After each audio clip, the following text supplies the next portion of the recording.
Hi there, and welcome back to another BobBlast. Hi, I'm Bob Burridge, as you might know, and I'm here to show you some techniques of using dry pigments and powders and things like that that require no water, no turpentine, nothing to use any liquids anywhere. So yeah, you can do a lot with just using dry materials. Alrighty, and so you can see here on my table, I've got Inktense pencils. I have charcoal, that's powdered charcoal. Can you imagine that? Not only do I have charcoal powder, but gold powder too. Pretty amazing stuff, all right? And of course, we have the Jumbo Pastels. Look how big these are, isn't that just great? And pencils, and the papers I'm going to be using will be Fabriano watercolor paper because it has a little bit of a grain to it and it holds on to the pastels and the powders a whole lot better. So it's fun to get into the studio and just play around with no water and drawing materials. And I'll even use dirt. If you, wherever you live, if you have some really nice colorful dirt, what the heck, I use dirt sometimes. I'm gonna seal it all with some type of a fixative, okay? No problem there. We'll talk about that too in my longer workshops. But let's get started. I just wanna show you how I like to goof around, and I mean goof around, with just powders. Let's get going.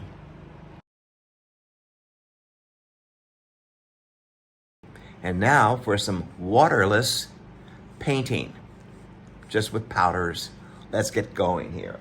I have on my table watercolor paper, Fabriano watercolor paper. It's 140, comes in a pad, and it has just enough tooth to hold on to the powders and the pastels, all right?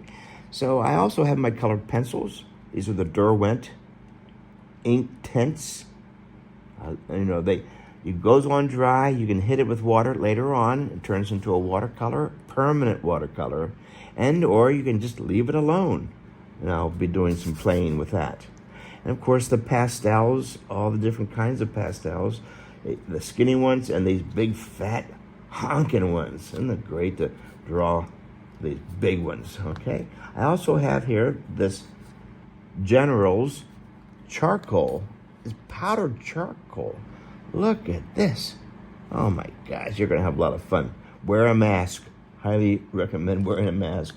I also have bronze and gold powders. Look at this. Fantastic. Now I do have hand protection. I have all kinds of creams that I've rubbed in earlier today in my hands. You can't see it, and you can't see the texture in here. All right? But look what you can do. If you're drawing, oh man. Look at this gold. Woo! It just splashes. Look, they were landing on the moon. Look at that. Look at that. You can come back in then with your drawing sticks. There you go. This is one of those large, fat Lyra crayons.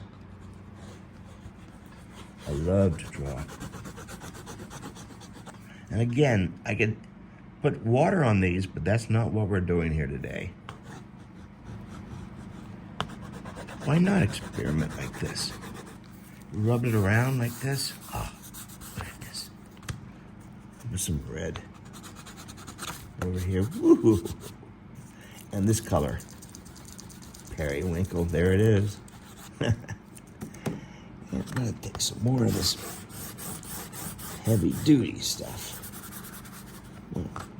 Fun, beautiful stuff.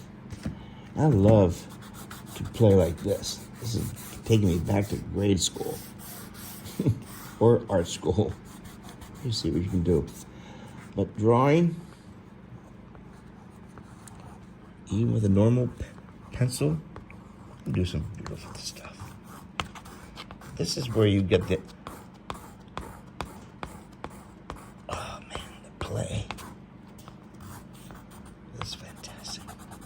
So, I know you can sit here and watch me goof around like this for a long time. And now just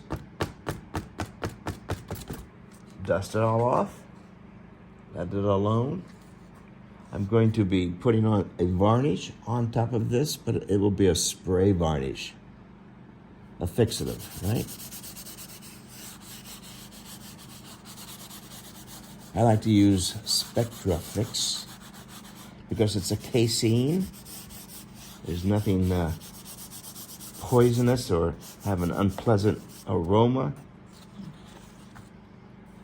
There we go. I just can't stop playing in the sandbox here. And that's what this is for me.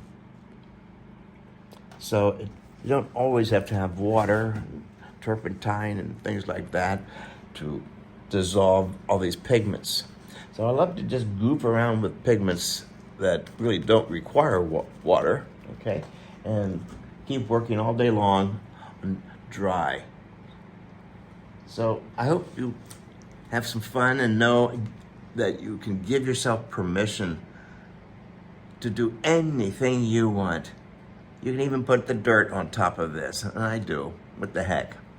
Maybe something will be growing out of my paintings in about 20 years. I don't know. But I hope you enjoyed this. And make sure you look at all the other BobBlast too. There's a lot of information out there. Thanks again for watching this BobBlast. I'll see you on the next one. Take care.